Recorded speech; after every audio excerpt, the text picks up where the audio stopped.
মশারির মধ্যে মশারি খাটাবেন। শেখ হাসিনাকে কেউ নিয়ন্ত্রণ করতে পারে না।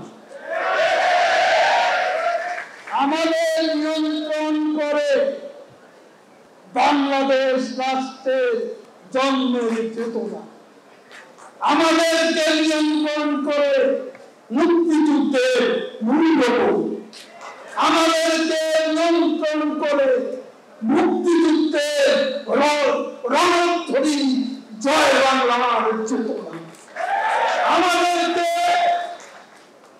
আমাদেরকে দেশি বিদেশি কোন শক্তি নয়, আমাদের নিয়ন্ত্রণ করে বাংলাদেশের জনগণ, আমাদেরকে নিয়ন্ত্রণ করে বাংলাদেশের সংবিধান। এই সংবিধানের বাইরে আমরা যাব না। আজকে যত ষড়যন্ত্রই করুক, যত বিদেশি শক্তি নামে হুমকি ধমকি দিতে পারে, শেখ হাসিনা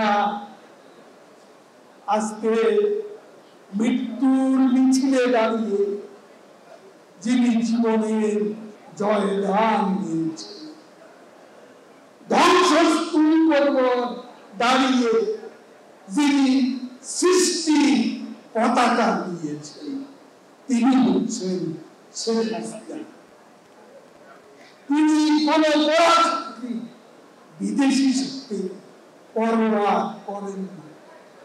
তিনি পরোয়া করেন বাংলাদেশের জনগণকে।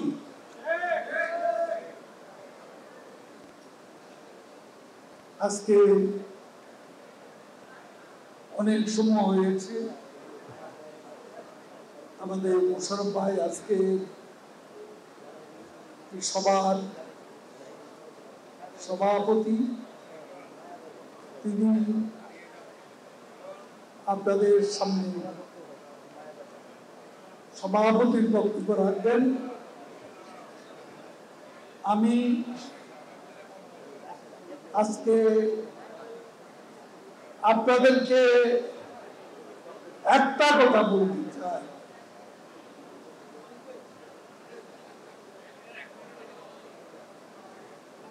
দেখে শুনি এ কথাটি বলছি।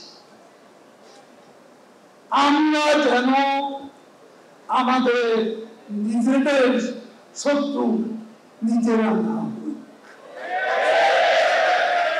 আপন ঘরে যাদের শত্রু, তাদের শত্রুতা করার জন্য বাইরের শত্রু কোনো দরকার নেই। আজকে মুখে বলবেন বঙ্গবন্ধু শেখ হাসিনা, আজকে শেখ হাসিনা বঙ্গবন্ধুর জীবন থেকে আমাদের শিক্ষা নিতে হবে, তার সততা থেকে, তার সাহস থেকে। সাহস আর সততা বঙ্গবন্ধু মতোই শেখ হাসিনা হয়েছে।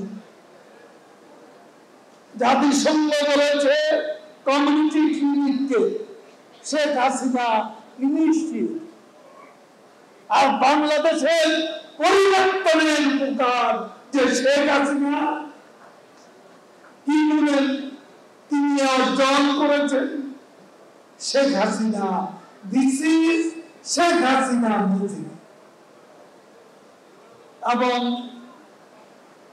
সবাই দোয়া করবেন নেত্রীর জন্য।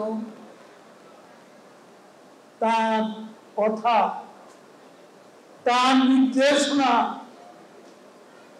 আমাদেরকে মেনে চলতে হবে। তার নির্দেশনার বাইরে কেউ যেন আমরা কোন অপকর্ম না,